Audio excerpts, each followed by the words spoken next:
ಶ್ರೀ ಸಂವಿಧಾನ ಬರೆದಂಥ ಅಂಬೇಡ್ಕರಿಗೆ ವಂದಿಸುವುದು ನನ್ನ ಧರ್ಮ. ಇವತ್ತು ನಮ್ಮ ಅಧಿಕಾರಿಗಳಿಗೆ, ಎಲ್ಲ ಅಧಿಕಾರಿಗಳಿಗೆ ವಂದಿಸುತ್ತಾ ನಿಮ್ಮ ಗಮನಕ್ಕೆ ಬರಲಿ ಅಂತೇಳಿ ಒಂದೆರಡು ಮಾತಾಡಲಿಕ್ಕೆ ಇಷ್ಟಪಡ್ತೇನೆ. ಯಾಕಂತ ಹೇಳಿದ್ರೆ ಅದು ನಿಮಗೆ ತಿಳುವಳಿಕೆ ಇರ್ತದೆ, ಆದರೂ ಎಷ್ಟು ಕಲಿತರೂ ಇವತ್ತು ಕೆಲವು ವಿಷಯ ಎಲ್ಲ ನೆನಪು ಹೋಗ್ತದೆ. ಅದೇ ರೀತಿಯಲ್ಲಿ ನನಗೆ ಗೊತ್ತಿರುವಂಥದ್ದು, ನಾನು ನೆನಪು ಮಾಡುವಂಥದ್ದು ನನ್ನ ಧರ್ಮ ಹಾಗೂ ಸಂವಿಧಾನದಲ್ಲಿ ಬರೆದಂಥ ವಿಷಯ. ಇದನ್ನು ಹೇಳಲಿಕ್ಕೆ ನಾನು ಒಂದೆರಡು ನಿಮ್ಮಲ್ಲಿ ಕೋರುತ್ತೇನೆ. ಏನಂತ ಹೇಳಿದ್ರೆ, ಮೊದಲನೇದಾಗಿ ಇಲ್ಲಿ ಒಬ್ಬರನ್ನು ಹಿಡಿಸಿ ಹಾಕುವಂಥದ್ದು, ಇದು ಮಾಡುವಂಥದ್ದು, ಇದು ನಾವು ಈಗಾಗಲೇ ನಿಮ್ಮ ಆಂತರ ಬಂದಿದೆ. ಉಡುಪಿ ಜಿಲ್ಲೆಯಲ್ಲಿ ನಮ್ಮ ಇಡೀ ಉಡುಪಿ ಜಿಲ್ಲೆ ಮತ್ತು ದಕ್ಷಿಣ ಕನ್ನಡದಲ್ಲಿ ಯಾವುದೇ ಊರಿನಲ್ಲಿ ಯಾರ ಬಗ್ಗೆಯೂ ಬ್ಯಾಡ್ ನೇಮ್ ಹೇಳಿದಲ್ಲಿ ಅವರನ್ನು ಕೂಡಲೇ ಅರೆಸ್ಟ್ ಮಾಡಬೇಕಂತೇಳಿ ಅದು ಸರಿಯಾದ ಉತ್ತರ. ಅದೇ ರೀತಿಯಲ್ಲಿ ನಾನು ಬ್ಯಾಡ್ ನೇಮನ್ನು ಹೇಳಿದರೂ ಸಹ ನನಗೆ ಫೋನ್ ಮಾಡಿ ನಾನು ಸಹ ತಪ್ಪು ಮಾಡಿದ್ದರೆ ಅದಕ್ಕೆ ನಾನು ಬಂದು ಸರೆಂಡರ್ ಆಗ್ತೇನೆ. ಇದು ನಮ್ಮ ಅಧಿಕಾರಿಗಳಿಗೆ ಹೇಳುವಂಥದ್ದಿದ್ದರೆ, ಇಷ್ಟು ವರ್ಷ ತನಕ ಯಾವುದೇ ಈ ರೀತಿ ಕಾನೂನನ್ನು ಬರಲಿಲ್ಲ. ಇವಾಗ ನಿಮ್ಮ ಕೈಯಲ್ಲಿ ಕೊಟ್ಟಿದ್ದಾರೆ. ಯಾವುದೇ ಅಧಿಕಾರಿಗಳಿಗೆ ಈ ರಾಜಕೀಯ ವ್ಯಕ್ತಿಯರು ನಿಮ್ಮ ಕೈಯಲ್ಲಿ ಇಟ್ಟಿದ್ದಾರೆ ಅಂತ ಹೇಳಿದರೆ, ಒಂದು ಪ್ರಾಣಿಯಾಗಲಿ, ಒಂದು ಮಗುವನ್ನಾಗಲಿ, ಯಾವುದೇ ಒಂದು ಪಕ್ಷಿನಾಗಲಿ ನಿಮ್ಮಲ್ಲಿ ಸಾಕಿ ಅಂತೇಳಿ ನಿಮ್ಮ ಕೈಯಲ್ಲಿಟ್ಟ ನಂತರ ಅದು ನಿಮಗೆ ಜವಾಬ್ದಾರಿಕೆ. ಅದು ನೀವು ಅದನ್ನು ಪಾಲಿಸಿ ಅವರನ್ನು ಮೇಲೆ ತರುವಂಥದ್ದು ನಿಮ್ಮ ಧರ್ಮ. ಅದೇ ರೀತಿಯಲ್ಲಿ ನಮ್ಮ ಉಡುಪಿ ಜಿಲ್ಲೆಯಲ್ಲಿ ನಮ್ಮ SP ಆದವರು ನನ್ನ ಆತ್ಮೀಯರು. ಹಾಗೆ ಈಗ ಬಂದವರು ಸಹ ಅವರನ್ನು ಕಾಂಟ್ಯಾಕ್ಟ್ ಮಾಡಿದ್ದೇನೆ. ಅವರು ನನ್ನ ಆತ್ಮೀಯರಂತೇಳಿ ಹೇಳಲಿಕ್ಕಾಗೋದಿಲ್ಲ. ಅವರು ಒಂದು ಆಫೀಸರ್. ಅವರು ಡ್ಯೂಟಿ ಮಾಡುವಂಥದ್ದು ಸಣ್ಣ ಮಟ್ಟದಲ್ಲಿ PC ಹಿಡಿದು ಮೇಲಧಿಕಾರಿಯವರಿಗೂ ಒಂದೇ ಕಾನೂನು. ಅವರಿಗಿರುವಂಥದ್ದು ಕಾನೂನು ಒಂದೇ, ನಿಮಗಿರುವಂಥ ಕಾನೂನು ಒಂದೇ. ಸಂವಿಧಾನದಲ್ಲಿ ಒಂದೇ ಕಾನೂನು. ಅವರು ಮಾಡುವ ಕೆಲಸವನ್ನು ನೀವು ಸಹ ಮಾಡ್ಬೋದು. ಅವರ ಅನುಮತಿಯಿಂದ ನೀವು ಸಹ ಮಾಡ್ಬೋದು. ಮಾಡಿದರೆ ನಿಮಗೆ ಇವತ್ತು ಸಣ್ಣ ಮಟ್ಟದಲ್ಲಿರ್ಬೋದು ಅಂತ, ಅದು ನಾನು ಹೇಳ್ತೇನೆ, ಅಂತ ಈ ಅಂದರೆ PC ಆಗಿರುವಂಥದ್ದು, ನಂತರ ASI ಆಗುವಂಥದ್ದು, ಮತ್ತು SI ಆಗುವಂಥದ್ದು, ಮತ್ತು SP ಆಗುವಂಥದ್ದು, ಮತ್ತು ಅದರ ನಂತರ AG ಆಗುವಂಥದ್ದು. ಅದೇ ಹಿಂಗೆ ಅಂತ ಹೋಗಿ ಮುಟ್ಟುವಾಗ ಅದು ನಿಮ್ಮ ಇಡೀ ದೇಶಕ್ಕೆ ಹೆಸರು ಬರುವಂಥದ್ದು. ನಿಮ್ಮ ಹೆಸರು ನಿಮಗೆ ಹೆಸರು ಬರಬೇಕಂತಲೇ ನಾನು ಹೇಳುವಂಥದ್ದಲ್ಲ, ನಿಮ್ಮ ಹುಟ್ಟಿದಂಥ ತಂದೆ ತಾಯಿಯ ಹೆಸರು ಬರುವಂಥದ್ದು. ಅದೇ ರೀತಿಯಲ್ಲಿ ನೀವು ಪಾಲಿಸಿದರೆ ಮಾತ್ರ. ನನ್ನ ಅಜ್ಜನಾಗಿರುವಂಥವರು ಗಾರ್ಡ್ರಾಗಿದ್ದಾರೆ. ಅವರು ಎಲ್ಲ ನಿಷ್ಠೆಯಿಂದ ಗಾರ್ಡ್ರಾಗಿಯೇ ಟ್ರಾನ್ಸ್ಫರ್ ಆದರೆ ಬಿಟ್ಟರೆ ಅವರಿಗೆ ಫಾರೆಸ್ಟ್ ಆಗಲಿಕ್ಕಾಗಲಿಲ್ಲ, ರೇಂಜರ್ ಆಗಲಿಕ್ಕಾಗಲಿಲ್ಲ. ಯಾಕಂತ ಹೇಳಿದ್ರೆ ಅವರು ಯಾರು ಹೇಳಿದರು ತಲೆ ಆಡಿಸ್ಕೊಂಡು ಸುಮ್ಮನೆ ಕುತ್ಕೊಂಡಿದ್ರು. ಅವರು ಇವತ್ತು ದಿವಂಗತರಾಗಿದ್ದಾರೆ. ಅವರು ದೇವರ ಅಂತ ಮನುಷ್ಯರು. ಅದೇ ರೀತಿಯಲ್ಲಿ ನೀವು ಕೂತ್ಕೊಂಡ್ರೆ ನೀವು ಮುಂದೆ ಹೋಗ್ಲಿಕ್ಕೆ ಆಗೋದಿಲ್ಲ. ಧರ್ಮ ನಿಷ್ಠೆ ಅಂತೇಳಿ ಕಾಪಾಡಿದರೆ ಆಗೋದಿಲ್ಲ. ಧರ್ಮ ಬೇಕು. ಯಾರು ಅನ್ಯಾಯ ಮಾಡ್ತಾರೋ ಅವರನ್ನು ಶಿಕ್ಷೆ ಮಾಡುವುದು ನಿಮ್ಮ ಕರ್ತವ್ಯ. ಯಾರು ತಪ್ಪು ಮಾಡ್ತಾರೋ ಅವರನ್ನು ಅರೆಸ್ಟ್ ಮಾಡುವುದು ನಿಮ್ಮ ಕರ್ತವ್ಯ. ಸಂವಿಧಾನದಲ್ಲಿ ಬರೆದಂಥದ್ದು, ನಾನು ಹೇಳುವಂಥದ್ದಲ್ಲ, ಸಂವಿಧಾನದಲ್ಲಿ ಬರೆದಂಥದ್ದು. ನೀವು ಓದಿ ಬಂದಂಥ ವ್ಯಕ್ತಿಗಳು. ನಿಮಗೆ ನಾವು ಸೆಲೆಕ್ಟ್ ಹೊಡಿಬೇಕು. ಇವತ್ತು ದೇಶ ಕಾಯುವುದಿದ್ದರೆ ಮಿಲಿಟ್ರಿ ಅವರು ನಮಗೆ ದೇವರು. ನೀವು ನಮ್ಮ ರಕ್ಷಣೆ ಮಾಡುವವರು. ಪೊಲೀಸ್ ಅಂತ ಹೇಳಿದರೆ ನಮ್ಮ ರಕ್ಷಣೆ ಮಾಡುವವರು. ಅವರು ಇಡೀ ನಮ್ಮ ದೇಶವನ್ನೇ ರಕ್ಷಣೆ ಮಾಡುವವರು. ಇದೆಲ್ಲ ತಿಳ್ಕೊಳ್ಬೇಕು. ಕೇವಲ ರಾಜಕೀಯರು ಇವಾಗ ಒಳ್ಳೆಯ ರೂಲ್ಸನ್ನು ಮಾಡಿದ್ದಾರೆ. ಇವತ್ತು ಒಳ್ಳೆ ರೂಲ್ಸ್ ಮಾಡಿದ್ದಾರೆ. ಯಾವುದು ಪಕ್ಷ ಬಗ್ಗೆ ಬರೋದಿಲ್ಲ. ಇವರು ಬಾಯಿ ಬಂದಾಗೆ ಪಕ್ಷದವರು, ರಾಜಕೀಯ ವ್ಯಕ್ತಿಯರು ಭಾಷಣ ಬೀಯುವಂಥದ್ದು. ಅವರು ಕೇವಲ ಓಟ್ ಬ್ಯಾಂಕಿಗೋಸ್ಕರ ಮಾಡುವಂಥದ್ದು, ಓಟ್ ಬ್ಯಾಂಕಿಗಾಗಿ ಮಾಡುವಂಥದ್ದು. ಯಾರಿಗೆ ಒಳ್ಳೆಯದಕ್ಕಾಗಿ ಮಾಡುವಂಥದ್ದಲ್ಲ, ಇದು ಓಟ್ ಬ್ಯಾಂಕಿಗೆ ಆಗಿ ಮಾಡುವಂಥದ್ದು. ನಾವು ವೋಟ್ ಬ್ಯಾಂಕಿಯಾಗಿ ಮಾಡುವುದಲ್ಲ. ನಾವು ಎಲ್ಲಿಯಾದರೂ ಹುಷಾರಿಲ್ಲದವರಿಗೆ, ಪ್ರಾಣಿಗಳಿಗೆ, ಯಾರ್ಯಾರು ಹಿಂಸೆ ಆದಲ್ಲಿ ಅದು ನಿಮ್ಮ ಗಮನಕ್ಕೆ ತರುವಂಥದ್ದು ನನ್ನ ಧರ್ಮ. ನಾನು ಹಾಗೆ ಇನ್ನೊಬ್ಬರಿಗೂ ಹೇಳುವಂಥದ್ದಿದೆ. ಅವರು ಮಾಡ್ತಾರೋ ಬಿಡ್ತಾರೋ ಅವರು ಇಷ್ಟ. ನೀವು ಅದೇ ಧರ್ಮವನ್ನು ಮಾಡಿ ಧರ್ಮದಲ್ಲಿ ಪಾಲಿಸೋಣ. ಜಾತಿ ನಿಂದನೆ ಬೇಡ, ಜಾತಿ ಭೇದ ಬೇಡ. ಒಂದೇ ನಮ್ಮ ಕರ್ನಾಟಕದಲ್ಲಿ, ಇಡೀ ಇಂಡಿಯಾದಲ್ಲಿ ನಾವು ಒಂದಾಗಿ ಬಾಳುವ. ನೀವು ತಾಯಿ ಹೊಟ್ಟೆಯಲ್ಲೇ ಹುಟ್ಟಿದವರು, ನಾವು ತಾಯಿ ಹೊಟ್ಟೆಯಲ್ಲೇ ಹುಟ್ಟಿದವರು. ಪರಿಭೇದ ಮಾಡುವಂಥದ್ದು ಇದು ರಾಜಕೀಯ ವ್ಯಕ್ತಿಯರು ಅಂತ ಹೇಳಲಿಕ್ಕೆ ನಾನು ಇಷ್ಟಪಡ್ತೇನೆ. ನೀವು ಬೇಕಾದ್ರೆ ನನ್ನ ಅರೆಸ್ಟ್ ಮಾಡ್ಬೋದು. ಇದು ತಪ್ಪಾಗಿ ನೋಡಿದರೆ ನೀವು ನನ್ನ ಅರೆಸ್ಟ್ ಮಾಡ್ಬೋದು. ಯಾವಾಗಲೂ ನೀವು ಬಂದು ಕರ್ಕೊಂಡು ಹೋಗೋದು ಬೇಡ. ನೇರ ನೀವು ಫೋನ್ ಮಾಡಿದ ಕೂಡ ಅಲ್ಲಿಯೇ ನಾನು ಬರ್ತೇನೆ. ಯಾಕಂದರೆ ನಾನು ತಪ್ಪು ಮಾಡಿದ್ದನ್ನು ಹೇಳುವಂಥದ್ದು ನನ್ನ ಧರ್ಮ. ಅದು ಸಂವಿಧಾನದಲ್ಲಿ ಬರೆದಂಥ ನೀತಿ, ನ್ಯಾಯ, ನೀತಿ ಅದರಲ್ಲಿ ಉಂಟು. ಅದನ್ನು ಮೀರಿ ಹೋದವರಿಗೆ ಶಿಕ್ಷೆ ಮಾಡುವಂಥದ್ದೇ. ಇದು ಮಾಡುವಂಥದ್ದು ರಾಜಕೀಯ ವ್ಯಕ್ತಿಗಳು. ಅಂದರೆ ಈಗ ರಾಜಕೀಯ ವ್ಯಕ್ತಿಗಳು ವೋಟ್ ಬ್ಯಾಂಕ್ ಅಂತೇಳಿ ಕರಿತೇವೆ ನಾವು. ಆ ವೋಟ್ ಬ್ಯಾಂಕಿಗೆ ಹೋದರೆ ಇವರು ಮಾಡುವಂಥದ್ದು. ಹಾಗೆ ಎಲ್ಲರೂ ಮಾಡ್ತಾರೆ ಅಂತ ಹೇಳಲಿಕ್ಕೆ ನಾನು ಬಯಸೋದಿಲ್ಲ. ಇದರಲ್ಲಿ ನಮ್ಮ ಹಾಲಾಡಿ ಜೀನಶೆಟ್ಟರು ಅವರು ದಾನ ಧರ್ಮ ಮಾಡಿದ್ದಾರೆ. ಅವರಿಗೂ ಸಹ ಅದು ಸಲ್ಲುವುದಿಲ್ಲ. ಯಾಕಂತ ಹೇಳಿದ್ರೆ ಅವ್ರದ್ದೇ ವರ್ಗ ಬೇರೆ. ಈ ಕೇವಲ ಅವರು ಒಂದು ಫೋನ್ ಮಾಡಿ ನಾನು ಒಂದು ಯಾರಿಗೂ ಹೊಡೆದಿದ್ದೇನೆ, ನನ್ನ ಸಪೋರ್ಟ್ ಮಾಡಿ ಅಂತ ಹೇಳಿದ್ರೆ ಅವರು ಸಪೋರ್ಟ್ ಮಾಡೋದಿಲ್ಲ. ಅವ್ರು ಹೇಳ್ತಾರೆ, ಬೇಕಾದರೆ ಬಸ್ ಚಾರ್ಜ್ ಬೇಕಾದ್ರೆ ನಾನು ಕೊಡ್ತೇನೆ, ನೀವು ಹೋಗಿ ಮಾರಾಯ, ನಾನು ಯಾರಿಗೂ ಫೋನ್ ಮಾಡೋದಿಲ್ಲ ಅಂತ ಹೇಳೋದು. ಅದೇ ರೀತಿಯಲ್ಲಿ ಎಲ್ಲ ಪಕ್ಷದವರಿಗೂ ನಾವು MLA ಅವರಿಗೆ, ಮಿನಿಸ್ಟರ್ ಅವರಿಗೆ ಎಲ್ಲನೂ ಒಂದೇ ರೀತಿಯಲ್ಲಿ ನೋಡಲಿಕ್ಕೆ ಆಗೋದಿಲ್ಲ. ಹಾಗೆ ಅಧಿಕಾರಿಗಳಲ್ಲೂ ಅಷ್ಟೇ. ಇವತ್ತು ನನಗೆ ಆತ್ಮೀಯರು ಎಲ್ಲ ಅಧಿಕಾರಿಗಳು ಸಾಧಾರಣ 25 ವರ್ಷದಿಂದ ಹೆಸರು ಹೇಳಲಿಕ್ಕೆ ಆಗೋದಿಲ್ಲ. ಅಷ್ಟು ಜನ ನನ್ನ ಪೊಲೀಸ್ ಡಿಪಾರ್ಟ್ಮೆಂಟಲ್ಲಿ ಇದ್ದಾರೆ.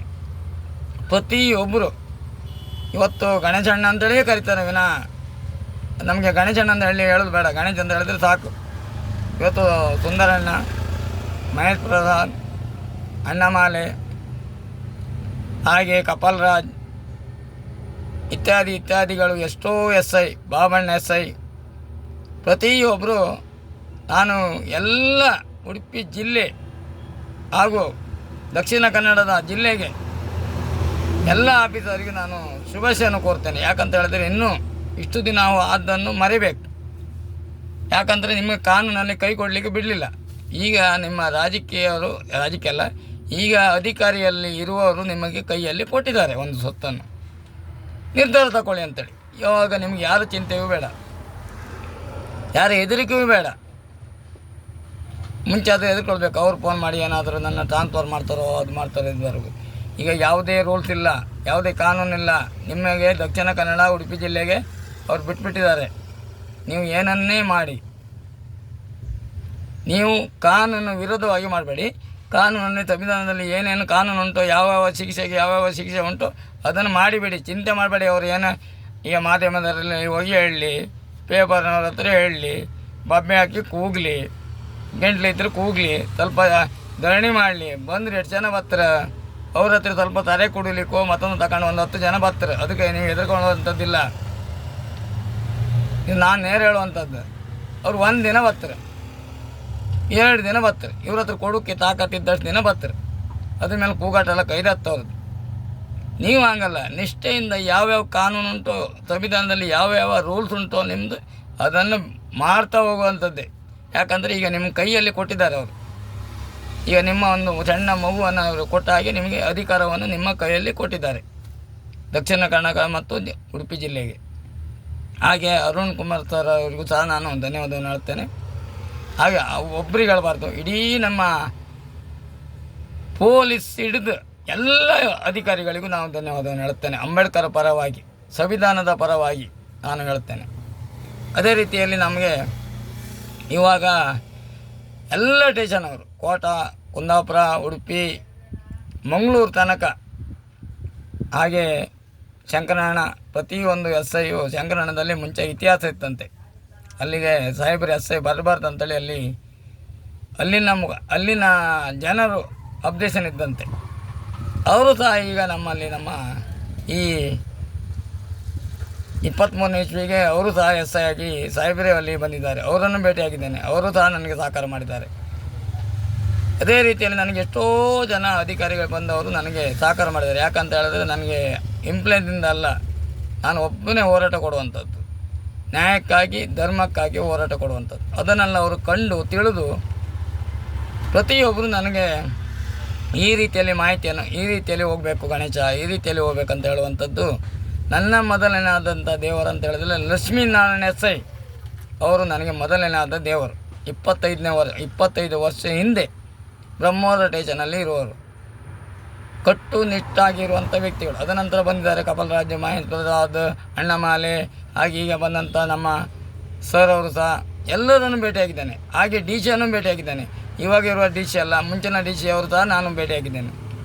ಅವರು ನಾನು ಕೊಟ್ಟಂಥ ಲೆಟ್ರನ್ನು ಸ್ವೀಕರಿಸಿ ಅದನ್ನು ಕಾನೂನು ಯಾವ ರೀತಿಯಲ್ಲಿ ಉಂಟು ಅದೇ ಕ್ರಮವನ್ನು ತಗೊಂಡಿದ್ದಾರೆ ಅಂತ ಹೇಳಲಿಕ್ಕೆ ಅವರಿಗೂ ಸಹ ಧನ್ಯವಾದವನ್ನು ಹೇಳ್ತೇನೆ.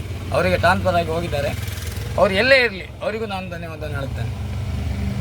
ಅದೇ ರೀತಿಯಲ್ಲಿ ನಾನು ಹೆಚ್ಚು ಹೇಳಲಿಕ್ಕೆ ನಾನು ಭಾಷಣಗಾರನೂ ಅಲ್ಲ, ವಿದ್ಯಾವಂತನೂ ಅಲ್ಲ. ನಾನು ಇನ್ನೊಬ್ಬರ ಹಿರಿಯರಲ್ಲಿ ತಿಳಿದುಕೊಂಡು ಮಾತಾಡುವಂಥ ವ್ಯಕ್ತಿ. ನಾನು ತಪ್ಪೋ ಸರಿ ಅಂಥೇಳಿ ನೀವೇ ಅದಕ್ಕೆ ಆನ್ಸರ್ ಮಾಡಬೇಕು. ಅದೇ ರೀತಿಯಲ್ಲಿ ಮೊನ್ನೆ ನಾನು 8ನೇ ತಾರೀಕಿನಂದು ಬ್ರಹ್ಮೋರ ಸ್ಟೇಷನಲ್ಲಿ 3 ಬೈಕು 4 ಜನರ ಮೇಲೆ ಕಂಪ್ಲೇಂಟನ್ನು ಕೊಟ್ಟಿದ್ದೇನೆ. ಅದಕ್ಕೆ ಸಾಕ್ಷಿಯಾಗಿರುವಂಥವ್ರು ಉಮೇಶ್ ಪೂಜಾರಿ ಮತ್ತು ಕೃಷ್ಣ ನಾಯ್ಕ. ಅದು ನನಗೆ SI ಸರ್ ಅವರು ಹೇಳಿದವರು, ಮಾಜರ್ ಮಾಡಿದ ನಂತರ ನಿನಗೆ ರಿಸಿಟ್ ಕೊಡ್ತೀನಿ ಅಂತೇಳಿ ಸರ್ ಅವರು ಹೇಳಿದವರು. ಸರಿಗೆ ನಾನು ಅವರು ಯಾವ ರೀತಿಯಲ್ಲಿ ಹೇಳಿದ್ದಾರೆ ಅಂತ ನನಗೆ ಗೊತ್ತಿಲ್ಲ, ಬಟ್ ನಾನು ಅವರಿಗೆ ಶರಣರಾಗ್ತೇನೆ. ಇನ್ನು ನಾನು ಇವತ್ತು ಅಥವಾ ನಾಳೆ ಬಂದು ಆ ರಿಸಿಟನ್ನು ನಾನು ತೆಗೆದುಕೊಂಡು ಬರ್ತೇನೆ. ಯಾಕೆ ಇಷ್ಟು ದಿನ ನೀನು ವೆಯ್ಟ್ ಮಾಡಿದಂತ ಹೇಳಿದರೆ ಅದಕ್ಕೂ ಉತ್ತರ ಉಂಟು ನನ್ನಲ್ಲಿ. ನಮ್ಮಲ್ಲಿ ಬನಕಟ್ಟೆ ರಿಕ್ಷಾ ಸ್ಟ್ಯಾಂಡಾದಂಥ ಹಿರಿಯರಾದಂಥ ಬುಚ್ಚು ಪೂಜಾರವರು ಮನವಿ ಮಾಡಿದ್ದಾರೆ, ಗಣೇಶ ತಾಳ್ಮೆಯಿಂದ ಇರು, ನಾನು ಸರಿ ಮಾಡಿ ಕೊಡ್ತೇನೆ, ಸ್ವಲ್ಪ ದಿನ ಅವರನ್ನು ಕೇಳುವ, ಮಾತಾಡುವ, ನಂತರ SI ಹತ್ರ ಹೋಗಿ ರಾಜಿ ಮಾಡಿಸ್ಕೊಂಡು ಬರುವ ಅಂತೇಳಿ. ಇಷ್ಟು ದಿನ ನಾನು ಕಾದಿದ್ದೇನೆ. ಅದಕ್ಕೆ ರಾಜಕೀಯ ವ್ಯಕ್ತಿಗಳೆಲ್ಲ ಬಂದಿದ್ದಾರೆ. ಯಾರಂತ ಹೇಳಿದರೆ ಮಾಜಿ ಗಣೇಶ್ ಶೆಟ್ಟಿ ಅಂತ ಹೇಳಿದರೆ ಅದು ಸಾಧಾರಣ 15 ವರ್ಷ ಹಿಂದೆ ಹೆಸರು ಹೇಳುವಂಥದ್ದು ಮಾಜಿ ಗಣೇಶ್ ಶೆಟ್ಟಿ ಅಂತೇಳಿ.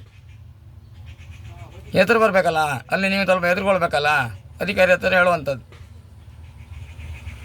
ಮಾಜಿ ಗಣೇಶ್ ಶೆಟ್ಟಿ ಅಂತೇಳಿ ಮಂದರ್ತಿ ಅವರು 3 ಜನ ಆರೋಪಿಗಳನ್ನು ಕರ್ಕೊಂಡು ಬಂದು ಅವರಿಗೆ ಸಪೋರ್ಟ್ ಮಾಡಿದಂಥ ವ್ಯಕ್ತಿಗಳು. ಇದನ್ನು ಈಗ ನಾವು ಕಾನೂನು ಬಂದಿದೆ, ಯಾರೇ ರಾಜಕೀಯ ವ್ಯಕ್ತಿಗಳು ತಪ್ಪು ಮಾಡಿದವನು ಬಂದರೆ ಅವರಿಗೆ ಶಿಕ್ಷೆ ಮಾಡಬೇಕಂತೇಳಿ. ಈಗ ನಾವು ಹೇಳುವಂಥದ್ದು ಗಣೇಶ್ ಶೆಟ್ಟಿಯನ್ನೇ ಶಿಕ್ಷೆ ಮಾಡಬೇಕು.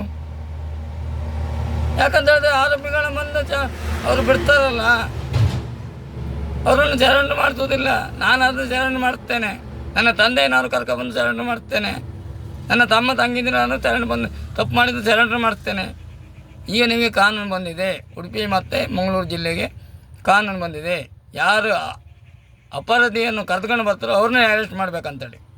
ಅದೇ ರೀತಿಯಲ್ಲಿ ನಮ್ಮ ಜೈಕರ್ ಪೂಜಾರಿ, ನಾವು ಜೈಕರ್ ಪೂಜಾರಿ ಅಂತ ಕರಿತೇವೆ, ಹಾಗೂ ವಾಲಿ ಪೂಜಾರಿ ಅವರ ಪದವಿಗೆ ಬಂದಿದ್ದಾನೆ, ಅವನ ಮೇಲೂ ಕಂಪ್ಲೇಂಟ್ ಮಾಡಬೇಕು.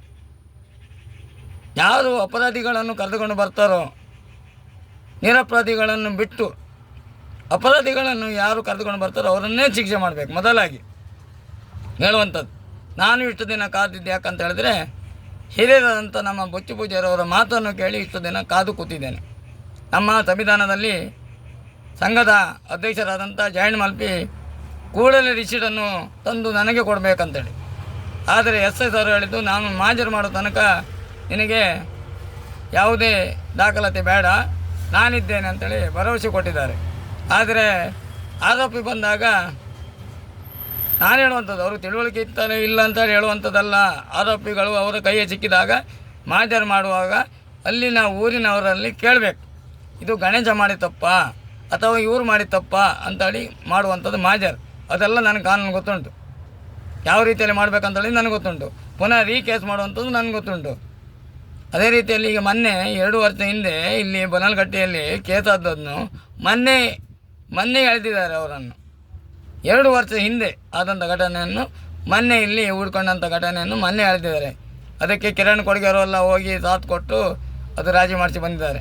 ಇದೆಲ್ಲ ರಾಜಕೀಯ ವ್ಯಕ್ತಿಗಳು ಮಾರುವಂಥದ್ದು. ಇದನ್ನು ನೇರ ಹೇಳ್ತೇನೆ, ನಾನು ಏನೇ ಮಾಡಿದ್ದನ್ನು ಹೇಳೋಕ್ಕೆ ನಾನು ಕಣ್ಣಿದ್ರಿಕಿಲ್ಲ, ಅದಕ್ಕೆ ಅಬ್ಜೆಕ್ಷನ್ ಇಲ್ಲ. ಯಾರು ತಪ್ಪು ಮಾಡೋದನ್ನು ಹೇಳ್ಬೋದು. ಅದು ಕಿರಣ್ ಕೊಡ್ಗೆಯವರ ಕೈಕಲ್ಲಿ ಇಟ್ಕೊಂಡು ಹೋಗಿ ಅವರನ್ನು ರಾಜಿ ಮಾಡಿಸ್ಕೊಂಡು ಬಂದಿದ್ದಾರೆ. ಅದು ದಾಖಲಾತಿ ನನ್ನ ಹತ್ರ ಉಂಟು. ಅದೇ ರೀತಿಯಲ್ಲಿ ನಾನು ಹೇಳುವಂಥದ್ದು, ನಂದೇನೋ ತಪ್ಪಿದ್ದರೆ ನೀವು ಕ್ಷಮೆಯನ್ನು ನಾನು ಕೇಳ್ತೇನೆ, ನೀವು ಕರೆದುಕೊಳ್ಳಿ, ನಾನು ಬರ್ತೇನೆ. ಇದು ಮಾಡಬೇಕಾದಂಥ ಇದೇ ವ್ಯಕ್ತಿಗಳು ಕೃಷ್ಣ ನಾಯ್ಕ ಮತ್ತು ಇಲ್ಲಿ ಬನಲಕಟ್ಟಿ ರಿಕ್ಷಾದವರ ಮೇಲೆ 10 ಜನ ಮೇಲೆ ಕಂಪ್ಲೇಂಟ್ ಉಂಟು. ಯಾವ ಸ್ಟೇಷನಲ್ಲಿ? ಕೋಟ ಸ್ಟೇಷನ್ ಮೇಲೆ 10 ಜನದ ಮೇಲೆ ಕಂಪ್ಲೇಂಟ್ ಉಂಟು.